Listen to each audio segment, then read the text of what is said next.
you for having me at PapersWeLove. This is my first PapersWeLove. And there's a paper I want to talk about that once I read, I never really stopped thinking about. It's really stuck with me. And it's a robotics paper. How many people, you don't have, no need to out yourselves if you didn't read it. It's a very short paper, so you can catch it later if you didn't.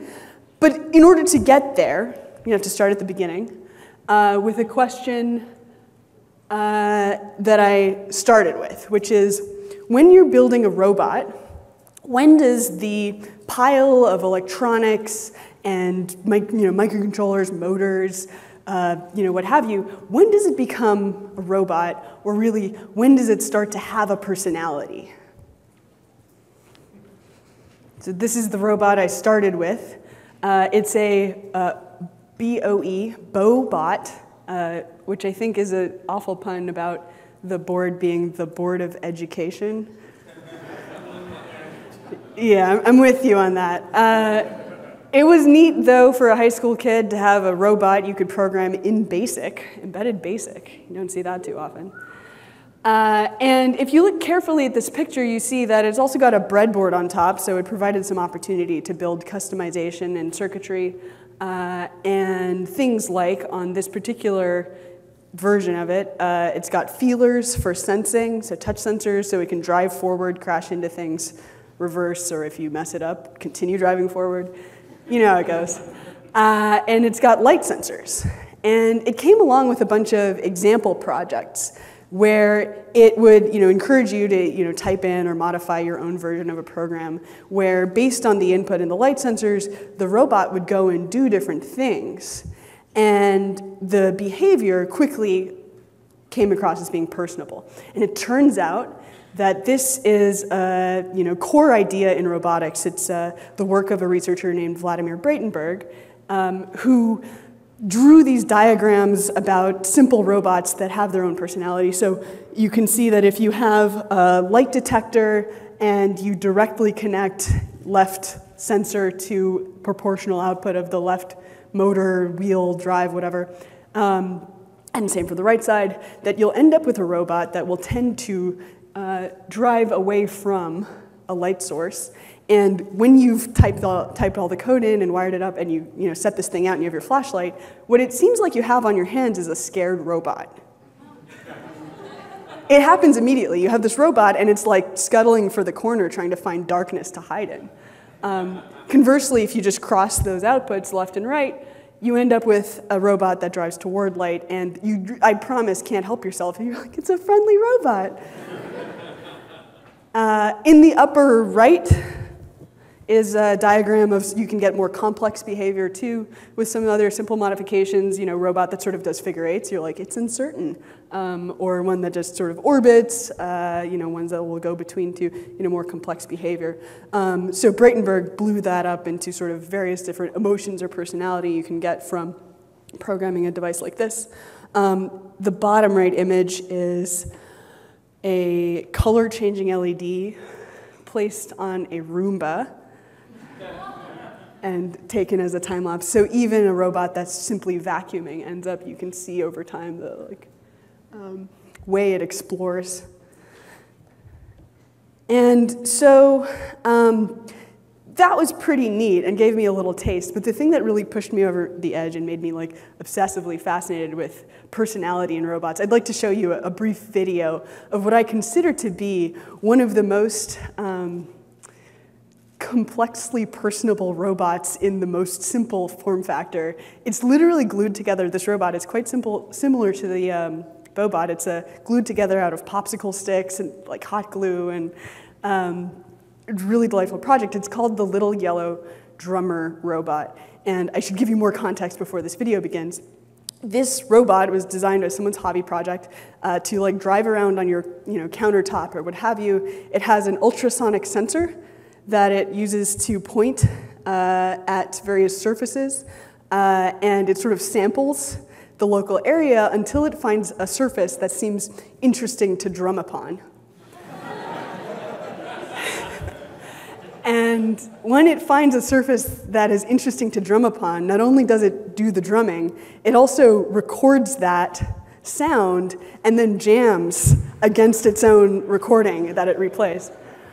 So please, it's my great pleasure to introduce you to my favorite robot with personality, the little yellow drum machine. I apologize, it's a little percussive. This might be loud. We did a sound check, so to begin.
So there you have the little yellow drum machine. A round of applause.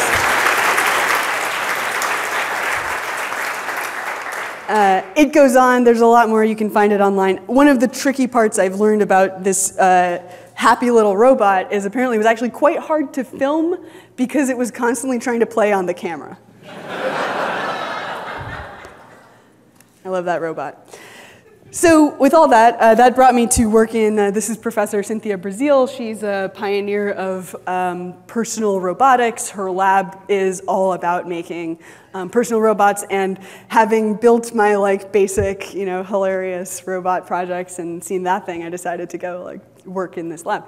And specifically, I ended up working on a project called Autumn. That's Cynthia with Leo, which is it looks like a Furby. It's a very advanced robot. They had a motion capture system that let Leo sort of see the world and interact with people, and they built software that let Leo understand if you had an object and then you put a hat over it and left the room and someone else came in, Leo would interact with you as though it realized that you didn't know that the object was under the hat, which is like a cognitive development phase of children. And it's a whole thing, but it was a pretty cool robot. I worked on Autumn. This is a robot that's designed to sit on your counter. It doesn't drum or play anything, but it was also kind of neat. It has a head that can look at you, and this robot was built in 2007. So for the purposes of the rest of this talk, I need you to go back in your mind to a time where there weren't voice agents, there weren't Siri, Alexa, there weren't iPhones, there weren't Android phones, and devices like these were just starting to explore conversational interfaces. But there wasn't enough power or compute on board for this robot to be able to hear your voice. So what they did here instead, Corey Kidd is the grad student shown behind Autumn, was it would speak, and then you would press your answer on the touchscreen, which, despite how it sounds, was a remarkably fluid interface. given what was possible and all that. What's unique about this is you see that there's a UI on the robot with 3 options. And this robot is sort of like a companion that lives in your house. Was designed to sort of a fitness coach, nutritional health tracker sort of thing. And you were intended to speak to it every day about sort of what you'd eaten and how much you'd exercised. And every single prompt it had 3 answers. But the trick was, these particular prompt answers are like, hi, good to see you, and okay. And on this pane and most panes, any answer you chose just takes you to the next screen. So why do that? It turns out it's actually, I watched people interact with this robot in demonstrations, at times we took it out in public, and if someone was like really upbeat and chipper, it's like they wouldn't see options A and C. They would say, good to see you. And again, every button just takes you to the next screen. Or if someone was sort of like, you could tell curt and a little, subdued in their affect, would choose OK. Just hit C, even though A is a little closer. And you'd see them C, C, C, every answer. And this was a really interesting, I thought it was super neat, this way of sort of passively collecting some information in the system about what sort of mood the person it was interacting with was in. Which is why, when we get to, finally, the paper, I was blown away. So the paper, of course, matching in-car voice with driver state, impact on attitude and driving performance. Oh, good. I hear some chuckles. So the paper I read was written by a researcher, Leila Takayama. She is, I think, now a professor at Santa Cruz, does a lot of really cool robotics work. And I found this paper she'd written in, again, 2005. So we're still in this mindset of like, we don't know that voice agents and the iPhones are about to come out at the time this paper was written. And she asked this really interesting question. She was able to sort of foresee that we were going to be building cars with like voice interfaces. And the question is, okay, you're driving. And again, none of us have ever driven with any kind of robotic voice. You're driving, and there's like safety critical information. There's something wrong, something you should know. There's traffic ahead, whatever it is. Should the voice that interacts with you to tell you this safety critical information, should it be like really chipper and upbeat and energetic in order to get your attention? Should it be sort of flat? Should it be a little bit, do you want Marvin, right? Like, who knows? Maybe if it sounds really like depressed, you're gonna it's gonna stand out. So she created an experiment, and the picture is from, she didn't have people drive real cars. What she did was she brought people into her lab, I think about 40 people, men and women, all English speakers, and first, I love research. She first provided an emotional manipulation in order to get people to either be happy and upbeat or subdued by showing, I think, like 5 minutes of like video clips.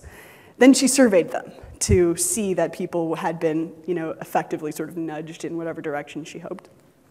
And then she asked them to sit down and play Hot Pursuit on PlayStation 2.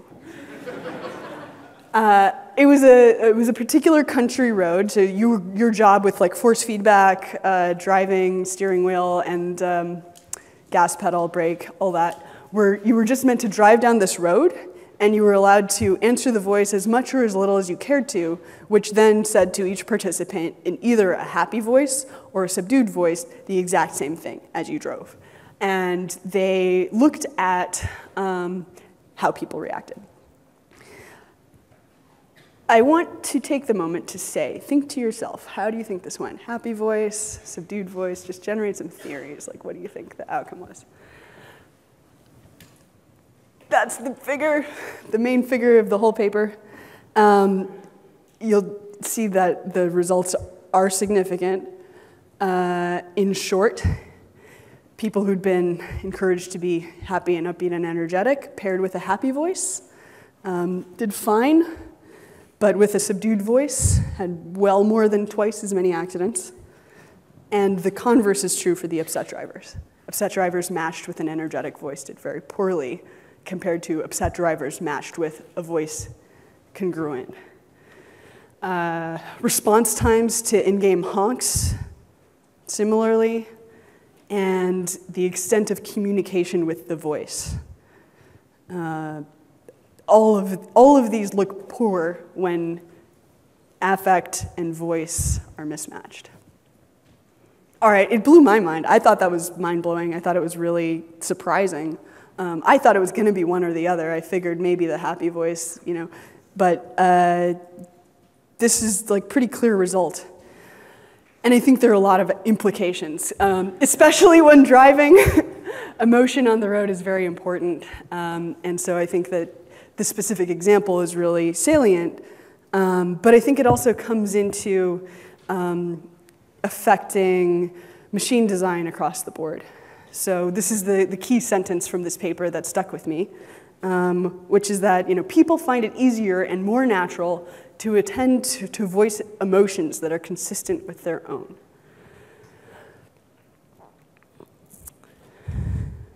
So what I drew from that, as far as it applies to the rest of robotics research or designing things for people to use in general, is that personality is actually the human API, and that we experience personality in devices to the extent that we hear our own voice or see ourselves in these machines. Sorry. Thank you. That's the talk.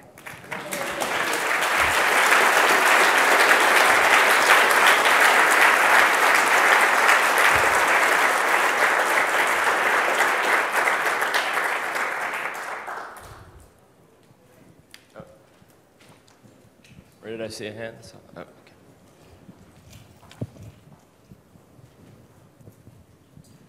Was there a control group where she didn't prime the emotions either way and then see if they responded better to the happy voice or the subdued voice? There were just the two groups.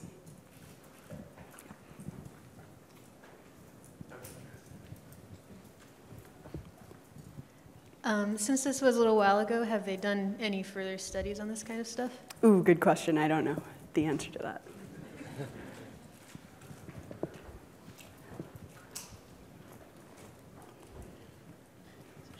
Thanks, this is fantastic. Since you've obviously been thinking about this deeply for a long time, do you want to just take a minute to riff on like what implications this has for personal assistants like Siri and Cortana and whoever else is making one these days, or Google, or you know, or specifically in-car agents and what that means? Sure. So the question is, do I want to riff on the implication this has? I think that it would be much more interesting, you know, to see this entire room of people riff on that question. But, you know, I think that that insight gave me even more questions, as maybe the best questions do. It sort of made me skeptical of like listening to music or, you know, effects in advertising also. You know, to what extent things do or do not feel congruent based on like what you think or believe about yourself. But yeah, I don't know. I guess I just wish I had the rhythm ability of the little yellow drummer robot at the end of the day. So. This kind of overlaps with the last question, but I was curious to get some more specific, a more specific understanding of how it's affected your work, and in particular. So in terms of how it's affected my own work, I think it just really convinced me that we should have more UIs that are capable of, you know, meeting you where you are. I haven't created or seen a lot more of those since the time I was working on Autumn. But I think I'm more attuned to be concerned when I'm listening to, you know, robot voices, or, you know, just sort of think about it in an ongoing way, which is my goal for this audience too. So what are some of the ways that you think that a device or a robot could perceive and try to match personalities? Is it just, yeah, I guess what would you use for that?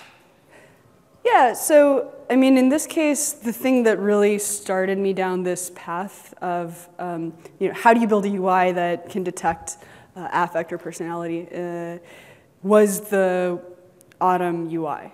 And, you know, I really wish, I would prefer if I could to show a video of people just like stabbing the button on Autumn. But I think that there are a lot of ways that people will really remarkably sort of register. That I think that maybe UIs like that could do more. You know, so often we just see like okay and cancel, right? That tone it doesn't take into account, there's no voice on its part or yours. So in the same way that, you know, people meet and say, how are you? That's what I'd like to see more of. Cool, thank you guys. Sorry, one more question. So this shows a mismatch when this shows a performance impairment when there's a mismatch kind of on extrema, a happy person listening to a subdued voice. A lot of times, whether it's Siri or like Google Assistant, they have one voice, right? And I'm wondering, has there been any extensions to this research comparing either extrema against like a neutral voice, or looking for, if you had to pick just one voice, like what is the right one to kind of optimize your performance across the whole population of emotions that people might have? There is a related paper that I wish I had the site for off the top of my head, but it is an answer to sort of the question of to what extent the voices that we use in machines have you know, become homogeneous or answered this question for themselves. I'm not the first to note that Siri, Cortana, Alexa all have chosen default feminine. The interesting thing about that in particular is that design decision comes back to one paper that we talked about at the time when I was working in that lab, which was that in the study, men listening to machine-generated voices were slightly more likely to listen to a feminine voice, and there was no effect for women. And so everybody went with feminine machine voices from that one paper. I kind of wish phones had gone with like a random as a default, and then you could say, well, I really prefer this one voice. You know, that might have been a neat alternate future that we'll never know that how that experiment will go, but yeah. All right, find me after for more questions. It's been great.